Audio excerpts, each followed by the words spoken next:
Hi everyone, it's Tammy and I just have a quick 2-minute Tuesday tip. I know that a lot of us like to give washi away when we do pocket letters or loaded envelopes or just little goodie bags to our peers.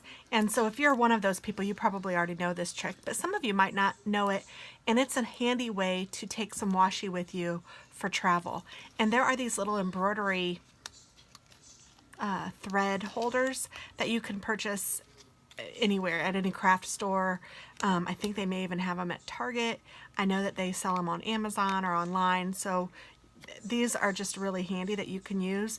But if you're not going to do this a lot, you probably don't have these and you don't really need to purchase anything special for it.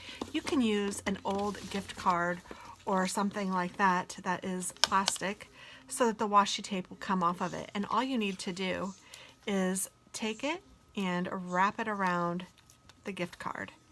It is a super easy way to take some washi with you so that you can plan as you're traveling or whatever you might like to do. Wrap it around as many times as you might like. You could even give it as a gift to someone if you were, like, let's say you gave them a Starbucks gift card and then you wrapped some washi around it if they're a planner or something. That would be really cute.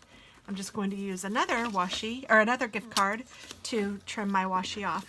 So you could just do that with as many colors as you wanted and take it all with you so that it's ready for travel. So thanks so much for watching, guys. Hope this helps. Bye-bye.